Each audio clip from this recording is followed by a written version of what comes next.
Hello all my dear student, welcome to online classes of future IITian. तो बच्चों, हम लोगों ने सिस्टम ऑफ इक्वेशंस अपने डिटर्मिनेंट चैप्टर में कवर कर लिया है और आप लोगों से रिक्वेस्ट है कि आप लोगों ने अगर हमारे चैनल को सब्सक्राइब नहीं किया है तो प्लीज़ उसको सब्सक्राइब कर लीजिए और बेल आइकन को ज़रूर दबा दीजिए, जिससे हमारा फर्दर जो भी क्लासेज हैं उसकी नोटिफिकेशन आप तक पहले पहुँच जाए। और जो 11th और 12th के स्टूडेंट हैं जो पढ़ना चाहते हैं एकदम शुरू से, उनके लिए भी हम क्लासेस लाइव क्लासेस आपको कंटिन्यू करेंगे, जिसमें एकदम डिटेल 1 बाय 1 स्टार्ट किया जाएगा। और जहाँ तक लास्ट क्लास का सवाल है वहाँ हम लोगों ने सिस्टम ऑफ इक्वेशन तक कवर कर लिया है। इस क्लास में हम क्या करने जा रहे हैं ये हम आपको पहले से ही बता दें। इस क्लास में जो डिटर्मिनेंट के आपके सब टॉपिक्स हैं, जैसे मल्टीप्लिकेशन ऑफ डिटर्मिनेंट्स, ठीक है, दो डिटर्मिनेंट्स का मल्टीप्लिकेशन। अगली चीज़ application of determinant in coordinate geometry, summation of determinant, integration of determinants, ये सारी चीज़ें हम लोग एक एक करके 1 बाय 1 डिस्कस करेंगे। इनफैक्ट एक टॉपिक ये भी है डिफरेंशिएशन ऑफ डिटर्मिनेंट, तो वो भी आपको आना चाहिए। तो मैं एक एक करके 1 बाय 1 इन सब टॉपिक्स को डिस्कस कर दूंगा।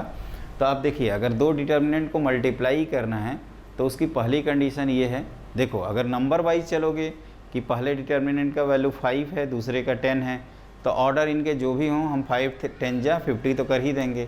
लेकिन हम चाहते हैं कि डिटर्मिनेंट को मल्टीप्लाई करें तो अपना आंसर भी एक डिटर्मिनेंट फॉर्म में आए।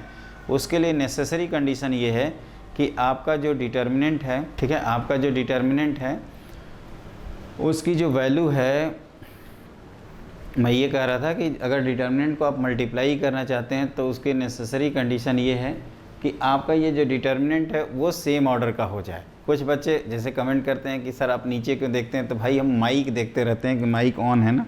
ऐसा तो नहीं है हमने माइक ऑफ़ किया और क्लास ले लिया, पता चला बाद में माइक ऑफ था, तो फिर कोई मतलब तो नहीं रहा, सारा एफर्ट व्यर्थ जाएगा। इसलिए मैं बार बार देखता रहता हूँ, कंफर्म करता रहता हूँ कहीं गलती से ये भाई साहब ऑफ़ तो नहीं हो गए ना, है ना, क्योंकि ये ऑफ़ मतलब क्लास भी ऑफ ही हो जाएगी एक प्रकार से, है ना। कोई साइलेंट मोड में मूवी तो नहीं चल रही है ना आपकी कि हम आपको कुछ बताएं। तो देखिए ध्यान से, तो A1 B1 A2 B2 L1 M1 L2 M2, तो ये आपका फिर क्या होगा कि अगर सेम डिटर्मिनेंट हैं, ठीक है, जैसे A1 B1 A2 B2 अगर हैं और यहाँ L1 M1 L2 M2 हैं, तो इनको मल्टीप्लाई करने का मेथड बता रहा हूँ। तो देखो इसको मेथड कैसे मल्टीप्लाई करते हैं। मल्टीप्लाई करने के यहाँ पे 4 मेथड होते हैं। या तो हम रो बाई रो मल्टीप्लाई कर सकते हैं। अब ये रो बाई रो क्या होता है ये मैं आपको अभी बताता हूँ। रो बाई कॉलम मल्टीप्लाई कर सकते हैं, कॉलम बाई रो कर सकते हैं और कॉलम बाई कॉलम कर सकते हैं। अब ये है क्या, देखो 4 ऑप्शन हैं, लेकिन हम लोग रो बाई कॉलम करेंगे क्योंकि इसके बाद जो चैप्टर है वो आपका मैट्रिसेस है और मैट्रिसेस में मल्टीप्लिकेशन ऑफ मैट्रिसेस काफ़ी इम्पॉर्टेंट होता है, वेरी वेरी इंपॉर्टेंट, क्योंकि मेरा एक्सपीरियंस ये है कि मैट्रिसेस में multiplication of matrices he main है। क्योंकि अगर वो सीख गए तो और कुछ है ही नहीं, बाकी सब उससे रिलेटेड चीज़ें हैं। एडिशन सब्ट्रैक्शन ऑफ मैट्रिसेस में कोई टाइम लगता नहीं है, जैसा कि आप लोग जानते हो। टाइम लगता है सिर्फ और सिर्फ मल्टीप्लिकेशन ऑफ मैट्रिसेस में, और वही चीज़ हम यहाँ पे कर दें, इसीलिए हम आपको रो बाई कॉलम बता रहे हैं। रो बाई कॉलम का मतलब ये होता है, पहले देखो जैसे इसका ऑर्डर है 2 क्रॉस 2, इसका भी ऑर्डर कितना है 2 क्रॉस 2, तो जो फाइनल ऑर्डर आएगा वो भी 2 क्रॉस 2 का आएगा। तो आप यहाँ पे A11 A12 A21 A22 तो लिखोगे ना, तो A11 का मतलब फर्स्ट रो फर्स्ट कॉलम, तो फर्स्ट रो फर्स्ट कॉलम को फर्स्ट से मल्टीप्लाई करते हैं प्लस दूसरे को दूसरे से मल्टीप्लाई करते हैं, तो क्या होगा एक बार ध्यान से देख के बताइए। तो A1 टाइम्स इनको मल्टीप्लाई कर रहा हूँ, इसको इससे और ये जो भाई साहब हैं इनको इससे, ठीक है ना। एक मैं दिखा देता हूँ, तो A1 L1 plus B1 L2, है ना, 1 1 था, इसको मैं मिटा देता हूँ ताकि आपको कोई कन्फ्यूजन ना हो। ये कौन सी लोकेशन है भैया, तो 2 1 मतलब सेकेंड रो फर्स्ट कॉलम, तो ये लिखा जाएगा A21 L1 A2 L1 plus B2 L2, है ना। अगला क्या है A12 मतलब फर्स्ट रो सेकेंड कॉलम, तो A1 M1 plus B1 M2, और यहाँ पे सेकेंड रो सेकेंड कॉलम मतलब A2 M1, मतलब सेकेंड रो सेकेंड कॉलम का बच्चों मतलब ये होता है ना कि इसका आप सेकेंड रो लीजिए, इसका सेकेंड कॉलम और करस्पॉन्डिंग मल्टीप्लाई करके यहाँ पे लिख दीजिए। तो क्या लिखोगे A2 M1 प्लस ये B2 M2, है ना। आप हाथ रख के करना, जैसे आप एग्ज़ाम जब दोगे या घर पे सॉल्व करोगे तो कॉपी पे ही करोगे, कंप्यूटर पे तो बहुत स्मार्ट बच्चे ही करते हैं, है ना। तो मेरे ख्याल से आपको करना क्या चाहिए, पेन जैसे हाथ रख के करना चाहिए ऐसे। जैसे ये फर्स्ट रो है तो फर्स्ट कॉलम इनको आपस में मल्टीप्लाई किया लिख दिया, second row first column multiply किया लिख दिया, first row second column multiply किया लिख दिया। इस तरह से उसमें गलतियाँ कम होती हैं। और यहाँ पे एकदम धैर्य रखना चाहिए, जल्दीबाजी नहीं करना चाहिए। अब यहाँ पे स्पेशल चीज़ ये है बच्चों कि मल्टीप्लाई करना तो आसान है, लेकिन ये जो है ना लेफ़्ट राइट साइड में मैंने लिखा है जो डिटर्मिनेंट के मल्टीप्लिकेशन पे बेस्ड क्वेश्चन जेईई मेन में आए हैं या आ सकते हैं, उसमें आपको मल्टीप्लाई करने का यूज़ नहीं आएगा। उसमें आपको ये जो डिटर्मिनेंट है ना इसको स्प्लिट करने आना चाहिए। मतलब आप इसको ऐसे ब्रेक करो जिससे आपका वो LHS वाला पार्ट आ जाए। अब देखो हम क्या है कि पीछे देखेंगे नहीं और आपको बताते हैं कि कैसे मल्टीप्लाई किया जाता है, सॉरी स्प्लिट किया जाता है। देखिए आप क्या करिए, एक सिमेट्रिक ऑर्डर में ये सारी चीज़ें लिख लीजिए।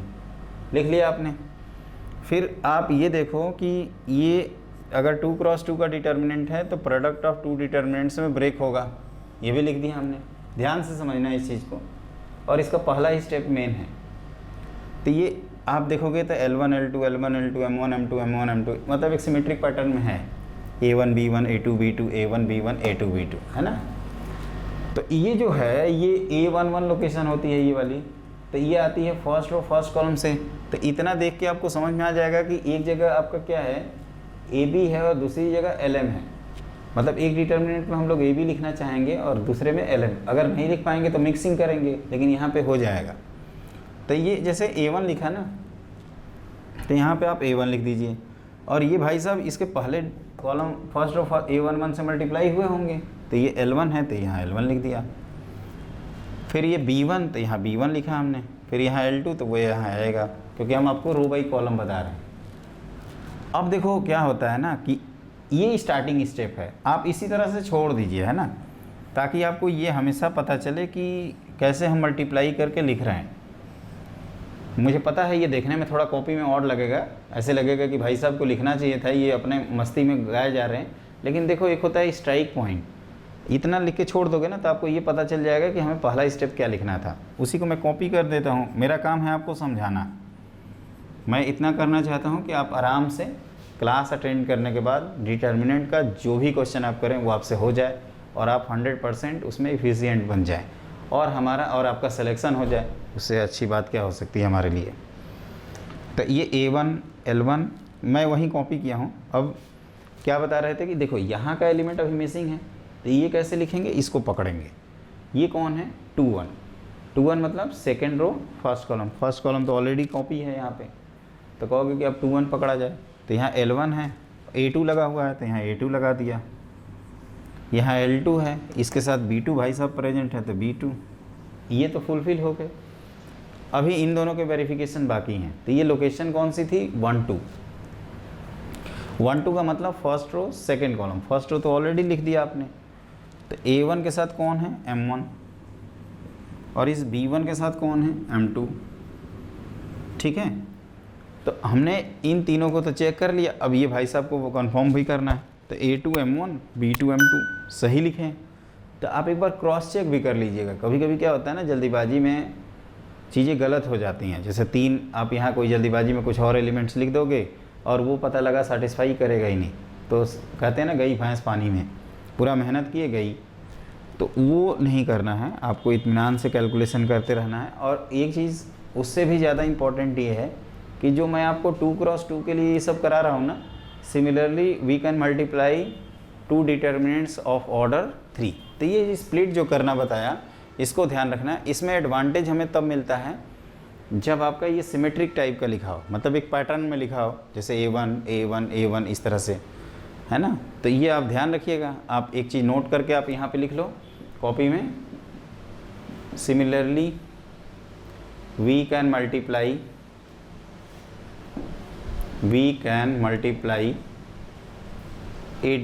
2 डिटर्मिनेंट्स ऑफ ऑर्डर 3, 2 डिटर्मिनेंट्स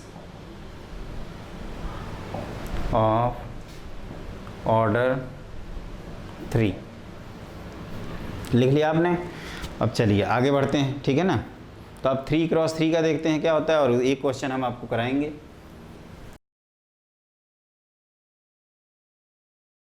तो देखो जैसे आपको मल्टीप्लाई करना है ऑर्डर 3 का, तो A1 B1 C1 A2 B2 C2 A3 B3 C3 है ना, multiplied by L1 M1 N1 L2 M2 N2 L3 M3 N3। तो आपको क्या बताया था बच्चों कि ये इसका भी आंसर आएगा 3x3 का डिटर्मिनेंट। तो आप कैसे लिखोगे, जैसे यहाँ पे 9 एलिमेंट्स रहेंगे, ऐसे सब आप चाहें तो लिख सकते हैं पेशेंस के साथ। लेकिन अगर मैं पूछूँ आपसे, है ना, और ये आप लोग एकदम स्ट्रेट बनाइएगा, टेढ़ा मत बनाइएगा, ये हम जल्दीबाजी में ऐसे बना देते हैं, है ना, ये सीधा होता है एकदम वर्टिकल मोड की तरह। जैसे ये लिखना है ये, तो ये तुरंत आप लोकेशन पहचानना है, ये लोकेशन कौन सा है। जैसे वो होता है ना, बचपन में हम लोग टेबल पढ़ते हैं, तो 18 का टेबल कहा जाएगा तो सारा सुना देंगे, लेकिन 18 7 जा कहा जाएगा तो गिनने लगते हैं। वही काम यहाँ पे भी होना चाहिए, स्ट्रेट आपको आना चाहिए लिखने।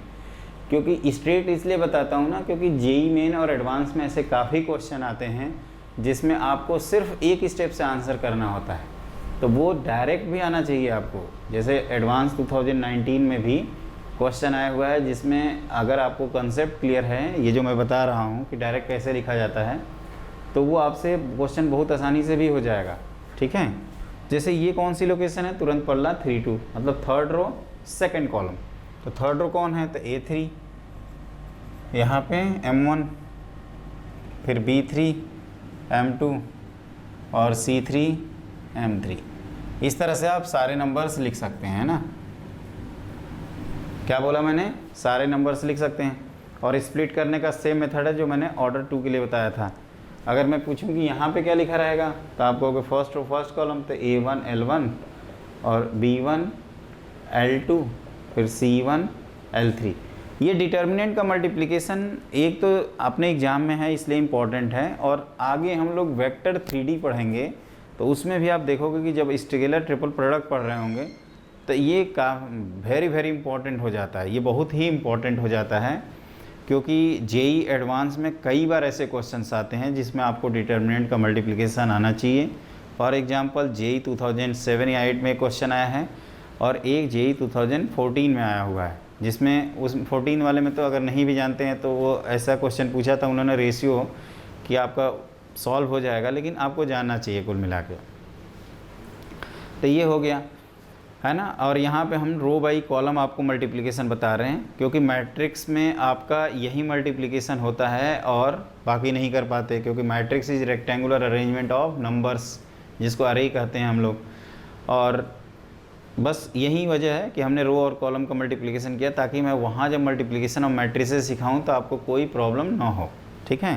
तो अब हम लोग करते हैं अपना क्वेश्चन, जो क्वेश्चन इस पर करना है। और आपका होमवर्क है कि ये जितना है, ये जो खाली जगह है ना, ये दिखनी नहीं चाहिए कॉपी में खाली। अगर खाली दिखी तो बहुत मार मारेंगे, है ना। इसको भर देना, भर दोगे ना, भर देना इसको आराम से। ये तो मेरे को काम है अगला क्वेश्चन आपको समझाना, और अगला क्वेश्चन जो मैं आपको एक्सप्लेन कर रहा हूँ उसको ध्यान रखिएगा, है ना। नेक्स्ट लिखते हैं अगला क्वेश्चन।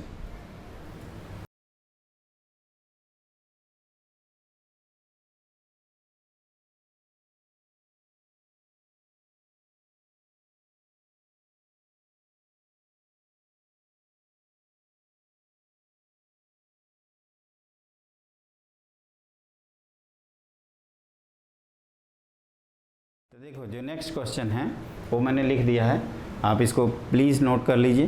प्रूव दैट एक्स एक डिटर्मिनेंट है जिसमें आप टर्म्स देखेंगे तो काफ़ी कॉम्प्लिकेटेड दिखेंगे आपको। एक्स माइनस ए का whole square, x minus b का whole square, x minus c का स्क्वायर, इसी तरह से y a y minus b y minus c, z minus a z minus b z minus c की, सब perfect squares हैं। इसको आप प्रूव करिए कि ये डिटर्मिनेंट के इक्वल हो जाएगा। 1 plus a x whole square, 1 plus b x whole square, 1 plus c x whole square. Similarly 1 plus यहाँ पे a y whole square, b y c y, a z b z c z, और ये दोनों values इसके equal हैं 2 times x minus y y minus z z minus x equal to a minus b minus c minus a. सबसे important ये है बच्चों कि अगर पहले क्वेश्चन आप नोट कर लीजिए, है ना, क्वेश्चन आप आराम से नोट कर लीजिएगा, क्लियर। अब देखो इम्पॉर्टेंट ये है, मैं कह रहा था कि अगर हम लोग जो प्रॉपर्टी 6 पढ़े थे, अगर हम उस मेथड से सॉल्व करने जाएं तो हमारी बैंड बच जाएगी, है ना, कर ही नहीं पाएंगे क्वेश्चन। तो फिर क्या होगा, तो फिर कहोगे कि इसको करने का क्या तरीका है, तो भैया मल्टीप्लिकेशन है। हमने मल्टीप्लिकेशन आपको इसीलिए सिखाया था ताकि ऐसे क्वेश्चन को निपटाया जा सके। जेईई मेन 2014 में मल्टीप्लिकेशन पे बेस्ड क्वेश्चन आया हुआ है। पहले हमें लगता था कि जेईई मेन नहीं पूछता है, लेकिन जेईई मेन पूछता है। एडवांस में तो ऑलरेडी है ना, क्योंकि वो वेक्टर 3D में इनडायरेक्टली यूज़ किया जाता है। तो देखो ध्यान से, मैं क्या करूँगा इसको स्प्लिट करने के लिए, जैसे आपको बताया था कि आप एक सिमेट्रिक पैटर्न में आंसर लिखना, तो जैसे इसको ओपन कर दो तो x² + a² - 2ax, फिर यहाँ पे y² + a² - 2ay, कोई भी पहले बाद में लिख सकते हैं, वो आपकी चॉइस है। जैसे यहाँ पे a² लिखना चाहें तो आप लिख दीजिएगा z² + a² - 2az। Similarly here x² + b² - 2bx, आप भी साथ साथ लिखते रहिए। y, ये इस तो कोई नई चीज़ कर नहीं रहा हूँ, ये तो ओपन ही कर रहे हैं ना, b² - 2by और z² + b² - 2bz, फिर x² + c² - 2cx, y² + c² - 2cy और z² + c² - 2cz। देखो यहाँ तक तो मेहनत कर लिए, अब क्या करें। तो इतना तो पता चल ही गया होगा राइट साइड में ये जो प्रूव करके कि एक जगह x - y, y - z, z - x लाने के लिए एक डिटर्मिनेंट में x y z है और दूसरे डिटर्मिनेंट में a b c है। पहले इस पे फोकस करते हैं, फिर देखेंगे कि ये कैसे आएगा। तो इसको अब मैं स्प्लिट करना बताता हूँ, ठीक है, ध्यान से देखिएगा। तो आप क्या करिए, ऐसे दो जगह बना लीजिए 3x3 के लिए, बन गई आपकी जगह। फिर हमने बताया था कि यहाँ जो लिखते हो ना वो इम्पॉर्टेंट होता है। तो ये 1x², आप ध्यान से देखो, यहाँ पे जो भी लिखने जा रहे हैं वो हम यहाँ जब भी मल्टीप्लाई करेंगे तो आएगा। जैसे यहाँ पे x² अगर हम लिख दें तो यहाँ पे हमें क्या लिखना होगा, 1,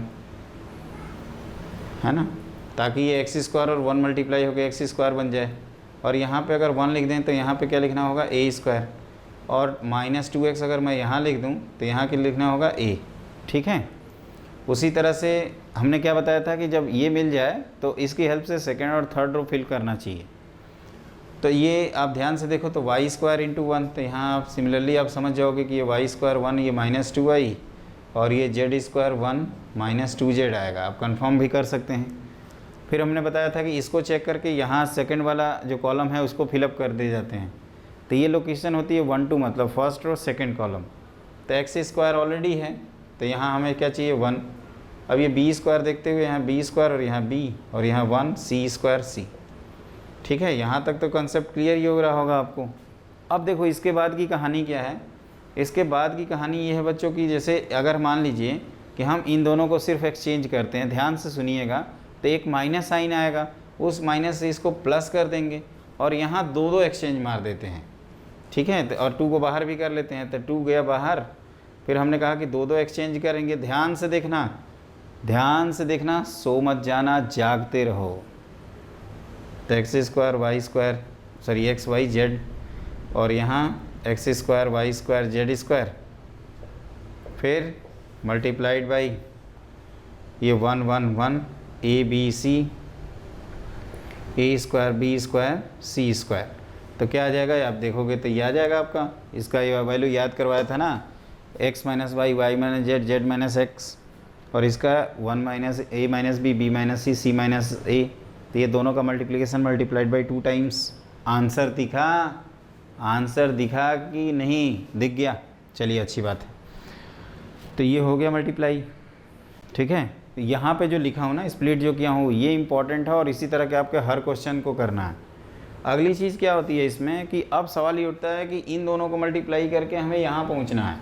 अब वो क्या काम किया जाए, तो देखिए अब हम क्या कर रहे हैं, ये जो पार्ट है इसको मिटा दे रहे हैं ताकि आपको आगे समझा सकें, ठीक है। तो देखिए ध्यान से, ये तो मिटा दिया हमने। अब क्या है कि इन दोनों को मल्टीप्लाई करके वो लाना है। तो 1 प्लस, इसको थोड़ा ओपन करो तो a square x square plus 1 plus 2ax, मतलब एक तो ये प्लस हुआ, मतलब ये माइनस को कहीं ना कहीं प्लस बनाना होगा, और ए स्क्वायर एक्स स्क्वायर से मल्टीप्लाई हो रहा है। अभी सिचुएशन क्या है, अभी सिचुएशन ये है कि एक्स स्क्वायर 1 से मल्टीप्लाई करने में लगा हुआ है। एक काम करते हैं, इस पोजीशन को यहाँ कर देते हैं। क्या बोला मैंने, C1 और C2 को एक्सचेंज कर दो, तो कितने साइन, एक माइनस साइन, और उस माइनस साइन के क्या करेंगे, इसमें हमने प्लस कर देंगे, तो उस माइनस साइन को आप C3 कॉलम में पटक देना, तो ये माइनस जो है वो क्या हो जाएगा, प्लस। ठीक है, तो ये आप लिख सकते हो, ये जो भी डेल्टा था इसकी वैल्यू हम यहीं पे 2 एक्सचेंज कर रहे हैं, 1 x square y square z square, और ये 2x 2y 2z है ना, और यहाँ पे मल्टीप्लाइड बाई, इसको कोई चेंज नहीं किया हमने, ये ऐसे कि तैसे ही है, 1 1 1 a square b square c square a b c. अब एक बार क्रॉस चेक करते हैं कि हमारा काम बना है या फंस गए। तो 1 इससे मल्टीप्लाई होगा तो 1 आएगा, एक्स स्क्वायर इससे मल्टीप्लाई होगा तो ए स्क्वायर एक्स स्क्वायर आएगा, 2x इस ए से मल्टीप्लाई होगा तो 2x। तो आप चेक कर सकते हो, सिमिलरली यहाँ ए वाई का टर्म आएगा, फिर ए जेड का टर्म आएगा, तो ये मल्टीप्लाई करने से बच्चों ऑटोमेटिक आ जाएगा। आप मल्टीप्लाई कर लेना है ना, ये जो स्प्लिट करने का जो मेथड बता रहे हैं इसको ध्यान रखिएगा, ये भी कभी कभार क्वेश्चन में आ जाता है जो कि आपको आना चाहिए। ठीक है ना, ऐसे क्वेश्चंस क्लियर। तो ये मेरी तरफ से क्वेश्चन क्लियर हो गया। मैंने कहा था कि एक सिमेट्रिक पैटर्न में ओपन करिएगा, डिटर्मिनेंट को देखो। अब मैं इसीलिए बता रहा था कि जो पहला स्ट्राइक पॉइंट है ना उसको आप लिख के कॉपी में छोड़ देना जगह, नहीं तो देख रहे हो ना ऐसे लग रहा होगा जैसे आप अगर वीडियो को यहीं पे डायरेक्ट देखोगे तो लगेगा कि सर को आंसर याद था इसलिए मैंने लिख दिया, और हम क्या करें भाई, हम तो बच्चे हैं, हम क्या करें, कहाँ जाएं। इसीलिए मैंने कहा था कि वो आप एक जो स्टेप था ना जिसमें फर्स्ट रो और यहाँ फर्स्ट कॉलम लिखते हैं, आप उसको पहले वैसे लिख के छोड़ दिया करिए कॉपी में, ताकि जब भी रिवाइज़ करें तो आपको वो पता चल जाए कि कैसे स्ट्राइक किया था। और उसके बाद तो आप देख ही रहे हैं, सिंपल है, उसके बाद कुछ करना नहीं है, दोनों को आपको इंडिविजुअली सिंप्लीफाई करना है। और एक चीज़ और बच्चों, आपको ये भी याद होगा, हमने 4 डिटर्मिनेंट जो याद करवाए थे उसमें ये पहला है। हमने बताया भी था कि फर्स्ट वाला बहुत ज़्यादा यूज़ किया जाता है। तो हम लोगों का ये रहा क्वेश्चन नंबर 1। अब हम लोग कौन सा करेंगे, क्वेश्चन नंबर अपना कौन सा किया जाएगा बताइए, नेक्स्ट क्वेश्चन।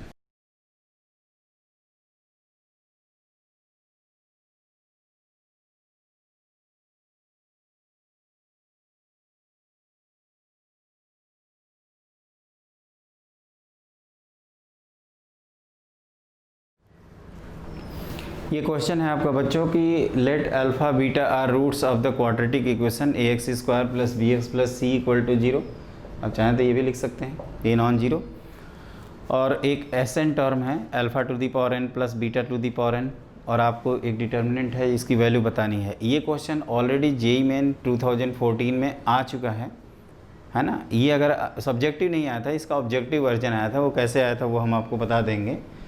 तो सबसे पहले तो आप क्वेश्चन को नोट कर लीजिए, है ना, और कोशिश करिए, एस एन का वैल्यू दिया हुआ है अल्फ़ा की पावर एन प्लस बीटा की पावर एन, तो उससे हम लोग S1 निकालने के लिए एन की वैल्यू 1 पुट कर देंगे, S2 निकालने के लिए एन की वैल्यू 2, S3 निकालने के लिए 1 की वैल्यू 3, एन की वैल्यू 3, और S4 निकालने के लिए एन की वैल्यू 4 रख देंगे। तो मान लीजिए ये डिटर्मिनेंट है, ये 3 लिखा है, और ये 1 प्लस S1 मतलब alpha beta, alpha plus beta, यहाँ 1 plus alpha square beta square, ये 1 plus alpha plus beta, 1 plus alpha square plus beta square, 1 plus alpha cube plus beta cube. ऐसे आप फटाफट लिख दो, 1 plus alpha square plus beta square, ये 1 plus alpha cube plus beta cube. ये कैसे देखे, S3 एन की वैल्यू 3 रखा, ये 1 प्लस अल्फ़ा की पावर 4 प्लस बीटा की पावर 4। जैसे आप लिखोगे आपको एक चीज़ क्लिक करेगा, ये 3 है, ठीक है ना, एक चीज़ क्लिक करेगा कि ये सम ऑफ 3 एलिमेंट्स में बाकी सब हैं। तो ये भाई साहब जो अकेले 3 हैं इनको 1 प्लस 1 प्लस 1 कर दिया जाए, स्ट्राइक तो कर जाएगा ना, ये तो कॉमन सेंस है। अब सवाल ये उठता है कि इसको भी अगर हम डायरेक्टली प्रॉपर्टी 6 से, जो first second third fourth 5 6 property थी, अगर उससे ब्रेक करें तो हमारी बैंड बच जाएगी। इसका मतलब जब भी आपको लेंदी डिटर्मिनेंट दिखे तो आपको एक बार मल्टीप्लिकेशन के बारे में ज़रूर सोचना है, ठीक है। तो अब हम लोग क्या करेंगे, इन दोनों का प्रोडक्ट करेंगे, मतलब इसको स्प्लिट करना चाहते हैं। तो इस 111 को देखते हुए आपने ऐसे 111 लिख दिया।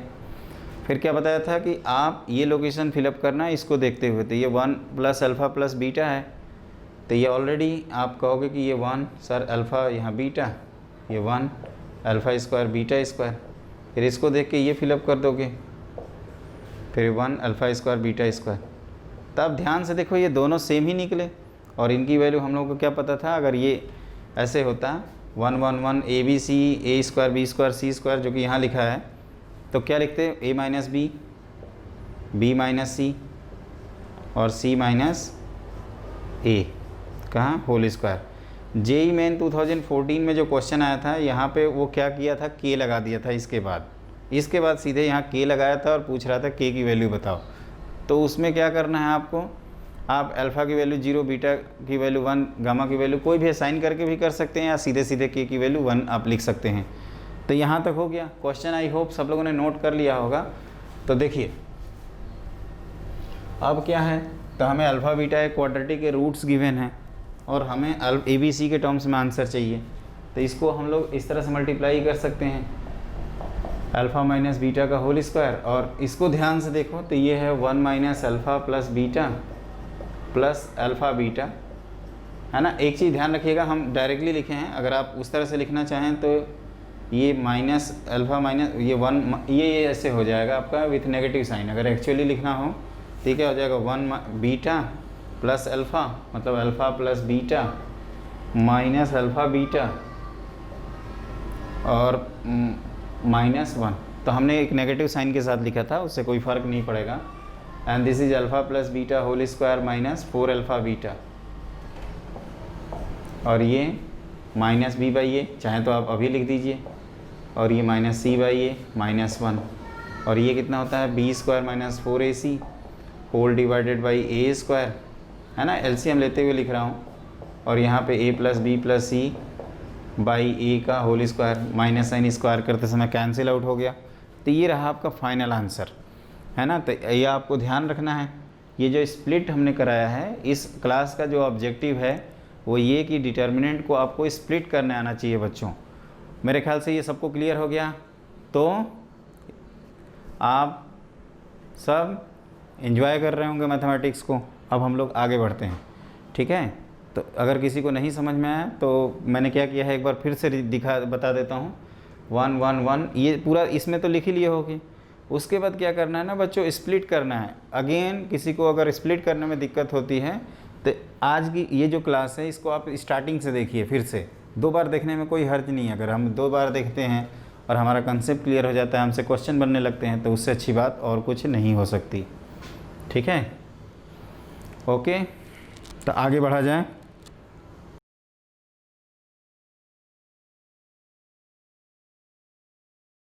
एरिया ऑफ ट्रायंगल, ठीक है ना। डिटर्मिनेंट मेथड से एरिया ऑफ ट्रायंगल कैसे निकाला जाता है वो आपको अब हम बताएंगे। तो देखिए कोऑर्डिनेट ज्योमेट्री में हम लोगों को एरिया ऑफ ट्रायंगल निकालने का तरीका पता होना चाहिए। और उसमें क्या होता है कि हमें वर्टिसेस दी रहती हैं। जैसे अगर इनके वर्टिसेस के कोऑर्डिनेट हो x1 y1, इसका कोऑर्डिनेट है अगर x2 y2 और c का कोऑर्डिनेट है x3 y3, तो हम एरिया ऑफ ट्रायंगल को ईजिली डिटर्मिनेंट मेथड से निकाल सकते हैं, है ना। और वो होता है area of triangle equal to, ये लिखते हैं बच्चों 1/2 times determinant of x1 y1 1, x2 y2 1, x3 y3 1, है ना। ये कहाँ से आया बेसिकली, और इसको में मॉड भी लगा देते हैं, एब्सोल्यूट वैल्यू लेते हैं। अगर ये एरिया नेगेटिव आ जाता है तो पॉजिटिव ही रिपोर्ट करेंगे। जैसे मान लीजिए कि हम कैलकुलेशन किए हैं और इसकी वैल्यू 5 आ गई, तो area of triangle is 5 square unit. अगर हम मान लीजिए कैलकुलेट कर रहे हो और एरिया -5, मतलब डिटर्मिनेंट की वैल्यू आ गई, मतलब एरिया -5 नहीं बोलेंगे, उसको 5 ही बोल देंगे। और इम्पॉर्टेंट ये है कि यहाँ एक 1/2 फैक्टर है। और ये बेसिकली जो आप स्टार्टिंग में याद किए रहते हो ना कि एरिया का फॉर्मूला होता है 1/2 टाइम 10th क्लास में x1 times y1 minus y2 plus x2 times y3 minus y2 minus y3, ऐसे करके आप याद जो किए रहते हैं। जैसे x1 लिखे तो यहाँ y2 y3 लिखते हैं, y2 माइनस y3, फिर x2 times y3 minus y1 और plus x3 times y1 minus y2, है ना। तो ये वहीं से आता है बेसिकली, इसका आप लोगों ने डेरिवेशन किया होगा। इसको हम लोग क्या करते हैं, ट्रेपेजियम की हेल्प से निकालते हैं, है ना। एरिया ऑफ ट्रायंगल को एक कोऑर्डिनेट एक्सिस बनाते हैं, बोलते हैं कि 2 ट्रेपेजियम का एरिया माइनस तीसरे ट्रेपेजियम का एरिया, और ट्रेपेजियम का एरिया क्या होता है 1/2 times sum of parallel side into distance between two. क्या बोला है, 1/2 times sum of parallel side multiplied by distance between two. तो ये रहा आपका एरिया ऑफ ट्रायंगल। इसमें कुछ इंपॉर्टेंट चीज़ें हैं जो आपको ध्यान रखनी है। पहली इंपॉर्टेंट चीज़ है बच्चों की, ये हमेशा पॉजिटिव रिपोर्ट करेंगे। इसका भी एक ट्रिक होता है कि अगर आपने जैसे एक्चुअल वर्टेक्स बना लिया है कोऑर्डिनेट प्लेन में और एंटी क्लॉकवाइज डायरेक्शन में अगर यहाँ पे लिखोगे ऑर्डर में, तो ये हमेशा पॉजिटिव आएगा। अगर क्लॉकवाइज डायरेक्शन में लिखोगे तो नेगेटिव आएगा। दूसरा कि एरिया हमेशा पॉजिटिव क्वांटिटी होती है, सो हमेशा एब्सोल्यूट वैल्यू ऑफ डिटर्मिनेंट को हम लोग काउंट करते हैं। तीसरा होता है कि अगर एरिया गिवन है तो प्लस माइनस साइन दोनों को काउंट करेंगे हम लोग किसी अननोन की वैल्यू निकालने के लिए। जैसे एरिया 5 स्क्वायर यूनिट है तो इस डिटर्मिनेंट की वैल्यू आइदर 5 और -5 होगी। लास्ट पॉइंट होता है कि अगर बाई चांस ये जो ABC जो ट्रायंगल फॉर्म कर रहे हैं, ये ट्रायंगल ना फॉर्म करके अगर कोलिनियर पॉइंट्स हो जाते हैं, तो 3 कोलिनियर पॉइंट से बनने वाले ट्रायंगल का एरिया, कहोगे ट्रायंगल बनेगा ही नहीं तो एरिया कहाँ से आएगा। तो उसका एरिया कितना आएगा बच्चों, तो वो आएगा 0। तो अगर आपको कोलिनियरिटी की ये भी एक कंडीशन है कि अगर 3 पॉइंट्स कोलिनियर दिए हैं तो आप एरिया ऑफ ट्रायंगल को 0 कर दीजिए। वैसे हमने जो सीट अपलोड किया हुआ है अपने वेबसाइट पे, उसमें आप देखोगे तो स्ट्रेट लाइन के सीट में 2-3 क्वेश्चन ऐसे हैं जिसको एरिया ऑफ ट्रायंगल की हेल्प से किया जाता है।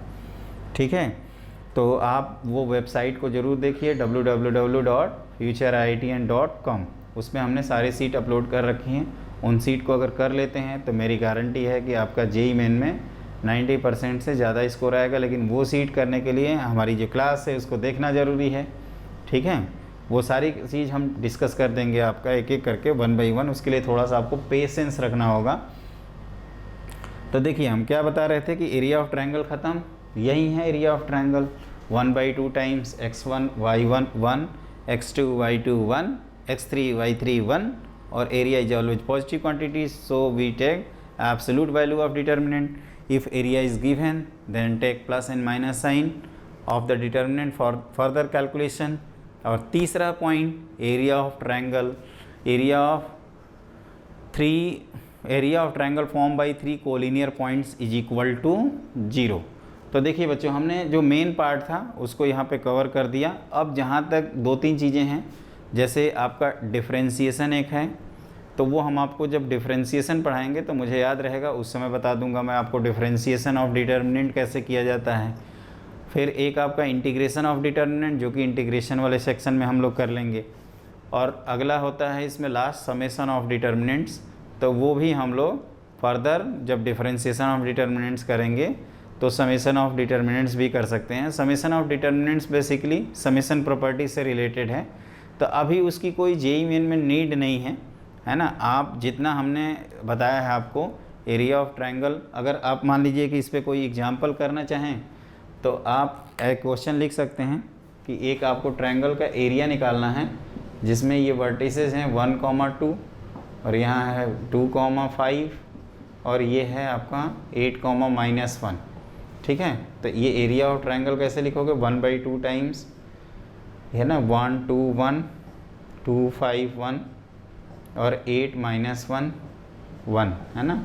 अब इसको काउंट कर लेना, इसी तरह से फिलअप करते हैं। आपका मेरे ख्याल से ये क्वेश्चन हो जाएगा आपसे, है ना। देख लीजिएगा, अगर ये मान लीजिए एरिया 0 आ जाता है, इसका मतलब ये कोलिनियर पॉइंट्स हो जाएंगे।